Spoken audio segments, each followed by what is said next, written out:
लाडक्या बहिणींना नमस्कार. आत्ता तुमच्यासाठी आली आहे एक मोठी आनंदाची बातमी. आपण थोडंसं पाठीमागे जाऊ. आपण बघतो की डिसेंबर 2025मध्ये लाडक्या बहिणींना KYCसाठी शेवटची तारीख दिली होती 31 डिसेंबर. तर यामध्ये खूप साऱ्या लाडक्या बहिणी राहिल्या. त्यानंतर अपात्र ठरल्यानंतर लाडक्या बहिणींना खूप साऱ्या अपात्र होत्या, त्यांना 2-3 महिन्याचे हप्ते मिळाले नाही. त्यामुळे लाडक्या बहिणी या आक्रमक झाल्या.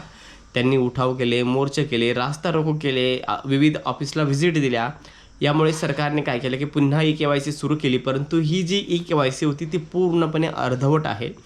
म्हणजे ही जी KYC आत्ता दिली त्यांनी नवीन 1-2 महिन्यापूर्वी, ती फक्त करेक्शन KYC होती.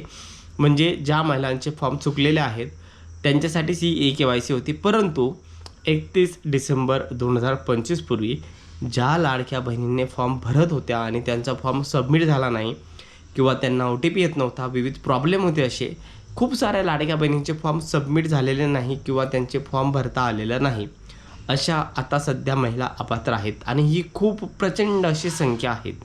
तर या लाडक्या बहिणींसाठी एक आनंदाची आणि दिलासा देणारी एक बातमी आहे.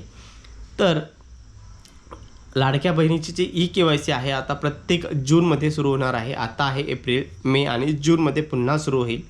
तर 1-1.5 महिन्याची प्रतीक्षा पुन्हा लाडक्या बहिणींना करावं लागणार आहे.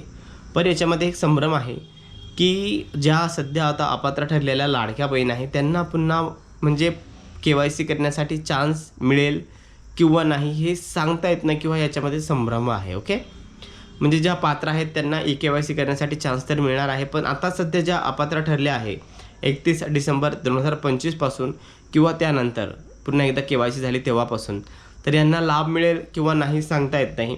आणि खूप साऱ्या लाडक्या बहिणीचं म्हणणं आहे की आम्ही आता अपात्र आहोत आणि आम्हाला आता मागील आमचे 4-5 महिन्याचे जे हप्ते थकलेले आहे किंवा मिळाले नाही तर हे मिळतील का. तर असं शक्यता वाटतं की आता ते मिळणार नाही, कारण की मागील आपण 4-5 महिन्यापासून बघतो की कोणताही राजकारणी असो किंवा मंत्री, खासदार, आमदार कोणीही असो, कोणीही या विषयावर चर्चा करत नाही. म्हणजे याचा निश्चितच असे की मागचे जे पैसे आहेत 4-5 महिन्याचे ते मिळणार नाही. आणि ज्या लाडक्या महिला आता अपात्र ठरलेल्या आहेत त्यांना जूनमध्ये संधी मिळेल काय हे सुद्धा आपल्याला बघावं लागेल, कारण की हे सध्या जे आता पात्र आहेत त्यांना संधी देतात किंवा ज्या अपात्र ठरलेल्या आहेत त्यांनासुद्धा पुन्हा एकदा KYCची संधी देतात. हा खूप मोठा प्रश्न आहे. तर आपण बघूया, एखादी जर नवीन अपडेट आली तर मी नेहमी आपल्याला देत असतो. आपण आपल्या चॅनलवरती जर नवीन असाल तर चॅनलला सबस्क्राईब करून ठेवा, म्हणजे येणारे एखादी जर नवीन अपडेट आली तर तुम्हाला लगेच कळेल. धन्यवाद.